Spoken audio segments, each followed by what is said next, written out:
Hello and welcome to my first ever how to crochet video for complete beginners. My name is Sarah. I'm self-taught crochet. I started maybe 5 years ago, actually maybe a little bit longer. I was at mother and toddler groups and watching other parents coming in and their little babies were wearing these beautiful hand crocheted items, and I just thought they looked adorable and I desperately wanted to be able to do it. So it was just something that I set my heart on, decided I wanted to crochet, and that was it. I was going to do it. So that's unlike me, actually. That's not something that I normally do, but I went to so many different YouTube videos and books and so many different things to try and teach myself to crochet, which obviously I eventually did, but it wasn't easy. So I thought I would try and design some videos for complete beginners to start literally from scratch. So for myself, I'd never even picked up a ball of wool before. I didn't know the difference between different weights and different names of wool. So this video hopefully will be for complete beginners. So the first thing you will need is a hook. Lots of different types of hooks, but ultimately they all do the same thing. So the only thing you really need to know is the sizes of the hooks. So, I mean, I've collected lots. These are all different fancy handle ones, complete just plain metal ones. You can get these from most shops. I think I picked these up from the range for £1. Other two-ended ones and different sizes. These are my favourite, but it's personal choice. So what you need to know is with your wool. So this is something I've bought online. This is from Mariners and it is a double knit. This is also a double knit. I don't know if you see that, double knit from Poundland. Although they're double knit, they are both actually quite different thicknesses. So this is quite thin, actually, the Mariners one compared to the Poundland one. Basically, all you need to start to crochet is a ball of wool. And then on the back of the ball of wool, it will tell you what size crochet hook you need. So this one actually says 3.25mm to 4mm, because the wool's quite thin.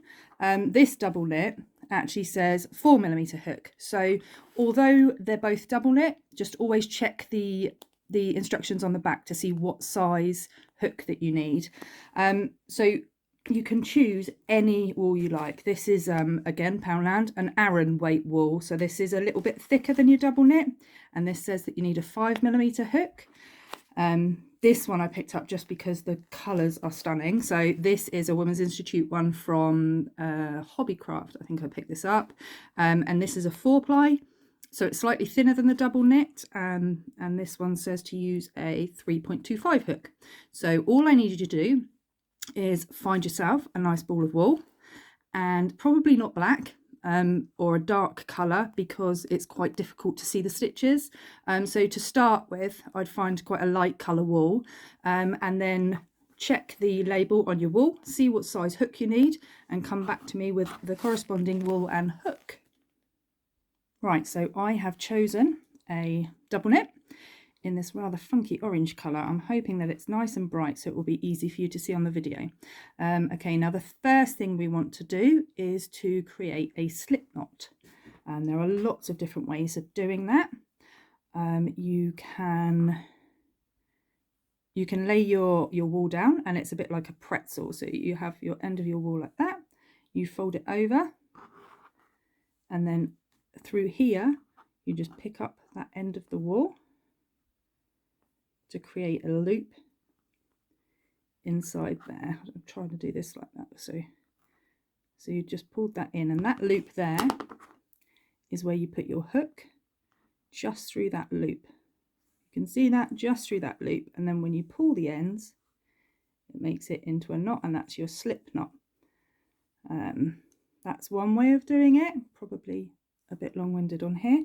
I tend to put it over my finger like that. I don't know if you can see that.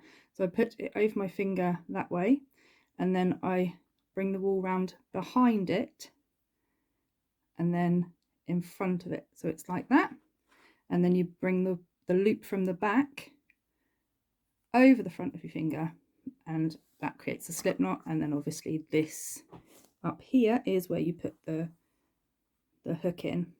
So just practice, practice, practice, and keep practicing making a slip knot. Okay, so now this is what I found, if I'm honest, the hardest bit is to know how to hold the wool and to be able to control it.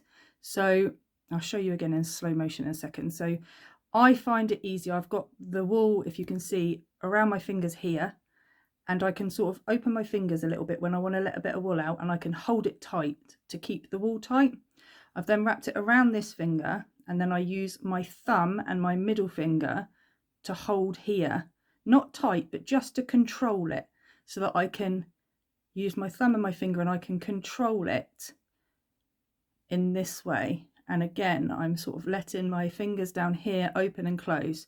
So what I do is I wrap the wool around the little finger, and then as it gets up to here, I put it round my pointer finger, but I shut the bottom just to stop it, and then round like that. And then I want to bring it down a little bit more so I can just loosen those fingers until it's at this level where I can hold it. Now that probably took me at least 2 hours to be able to master that, at least, if I'm honest, sometimes even more. And that is really the first thing you need to do. So you need to practice with your slip knot and put your hook through. Okay, and then with the working bit of the yarn, the long bit here that's attached to the ball, you put your finger round and then you bring it up over this one. That's it. That's all I'm doing. Okay, and now I'm holding here. Now to create a chain, that's all this first video is going to be, to create a chain. So you've got your slip knot on here, you're holding just this knot here because obviously it's a slip knot, so if you let go and you pull, it's going to get bigger. So you want it to your hook. You just got to try and keep everything relaxed. Don't do it too tight because it will be really difficult. If you're trying to pull it and do this, it's just not going to work. You need to keep everything loose and relaxed, because what we're going to do is we're going to create a chain, and by doing that, all we do is we wrap the wool around the hook. Okay, so you always go from this side round and grab the hook, grab the wool, and then holding the base of the chain here, we're just going to pull the wool,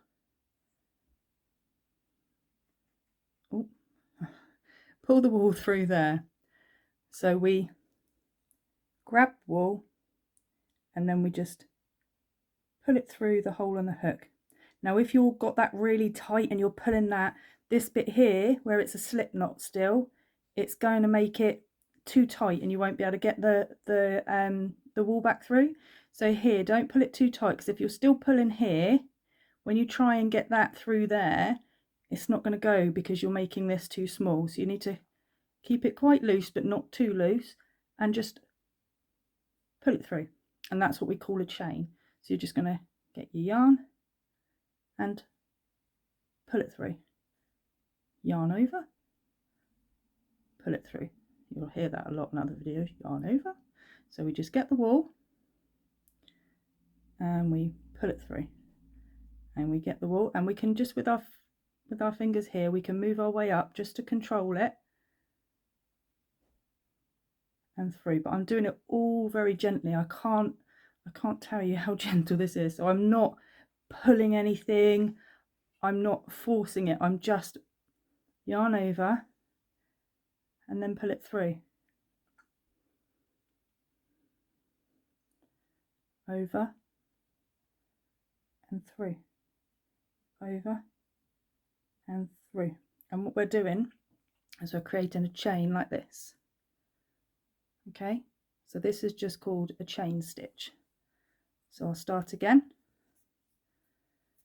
We create our slip knot, and place that through like that, place our hook through. Okay, and then with the fingers round but not too tight, and then we just hold it here, and then wool over and through the hole, over and through, over and through, all very, very gently. Do not pull, do not force it. And you keep practicing until you get a chain where each loop is roughly the same size. Okay, see, like that. And that's all I want you to do for now. That's the first lesson, and that is a chain stitch. So you've learned how to do a slip knot, you've got your wool and your corresponding hook, you've learned to do your slip knot, and then you've learned how to hold the wool and to practice a chain stitch. And that, if you can master that, don't worry how long it takes you, just keep on going until you can do that. Okay, literally just keep on going until you can master the chain stitch, because once you can do that, we can move on to the next bit. And it's just incredible how quickly things can work up with the simplest of stitches. So, but we need to do the chain stitch and just keep practicing that. Just literally do it, unravel it, and then do your slip knot, make another chain, unravel it, and just keep on doing that until it feels good, until it feels natural in your hand. And it will, I promise you, it will. Don't give up. I love crochet so much, and if there's one thing I just wish that people would just not give up, just keep going. Okay, so that is the first lesson, and I just want to thank you very much, and I look forward to seeing you in lesson number 2. Thank you.